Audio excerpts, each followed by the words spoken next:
wabarakatuh. Salam sejahtera bagi kita sekalian. Terima kasih kepada Bapak Osman Sabta.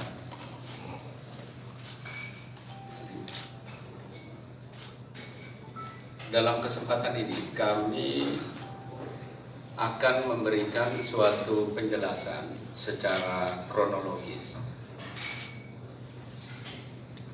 yang mengakibatkan adanya situasi yang sekarang ini memberikan suatu kondisi yang sangat kritis.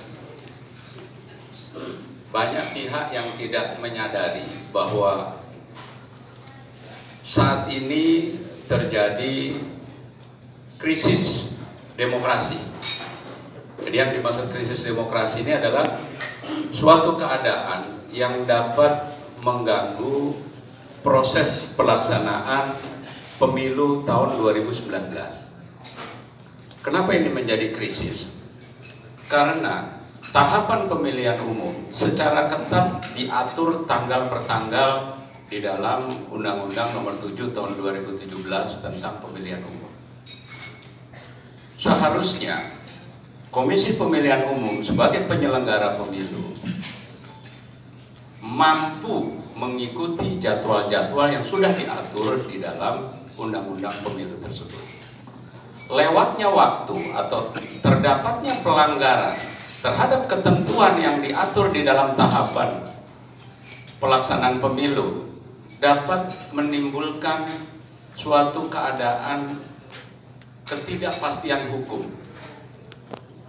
Pihak-pihak yang dapat memanfaatkan situasi ini, pihak-pihak yang menghendaki untuk mendelegitimasi hasil pemilu 2019 akan memanfaatkan keadaan ini. Apabila kondisi ini terus dibiarkan, maka akan membuka pintu yang lebih besar terhadap adanya ketidakpastian hukum terhadap hasil pemilu 2019. Di samping sudah lewatnya waktu dari pelaksanaan pentahapan pemilu, saat ini kondisi kritis adalah tidak terdapat calon anggota DPD untuk pemilu tahun 2019. Kalau tidak ada calonnya, pasti pemilu 2019 tidak menghasilkan anggota Dewan Perwakilan Daerah. Nah, ini menjadi kritis. Kenapa ini tidak ada? Karena surat keputusan KPU tentang penetapan daftar calon tetap Dewan Perwakilan Daerah telah dicabut oleh Komisi Pemilihan Umum. Kenapa SK penetapan DCT DPD ini dicabut? Karena penyusunan dari DCT yang dikeluarkan oleh KPU tidak punya cantelan hukumnya. Cantelan hukumnya adalah PKPU nomor 26 telah dibatalkan, telah diberikan keputusan hukum oleh Mahkamah Agung bahwa PKPU nomor 26 adalah memiliki kekuatan hukum tetap sepanjang tidak diberlakukan pada tahun 2019. Berdasarkan putusan ini, maka Pengadilan Tata Usaha Negara mencabut surat keputusan penetapan calon DPD peserta pemilu 2019. Oleh karena itu, saat ini terjadi kekosongan calon DPD 2019.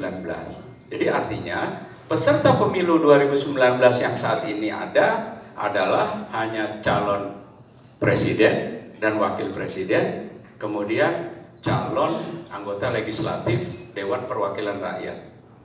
DPD tidak ada. Padahal di dalam sistem ketatanegaraan kita, lembaga yang akan mensahkan dan melantik Presiden Republik Indonesia adalah bukan DPR, tapi adalah Majelis Pemusyawaratan Rakyat, adalah MPR. Nah, susunan daripada MPR terdiri dari DPR dan DPD. Dalam hal kemudian tidak terdapat anggota DPD, maka hasil pemilu 2019 tidak akan menghasilkan adanya MPR.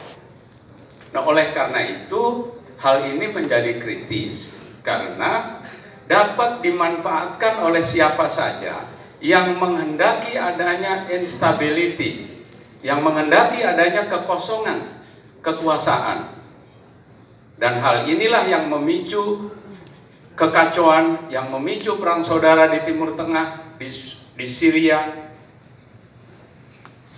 Oleh karena itu, bahwa kondisi ini adalah kondisi kritis yang saat ini banyak orang tidak mengetahui karena hal ini dibungkus oleh penjelasan-penjelasan para ahli, penjelasan dari Komisi Pemilihan Umum yang berlindung dari putusan Mahkamah Konstitusi.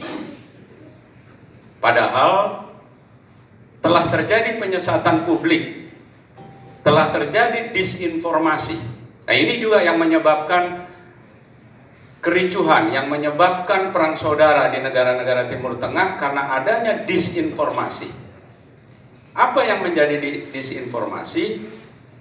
Yang menjadi disinformasi adalah penjelasan Komisi Pemilihan Umum bahwa putusan Mahkamah Konstitusi memberikan syarat baru bagi calon anggota DPD, yaitu tidak boleh merangkap sebagai anggota partai politik untuk diberlakukan pada pemilu tahun 2019. Inilah yang menjadi disinformasi, karena tidak semua masyarakat mengetahui dan membaca amar putusan Mahkamah Konstitusi.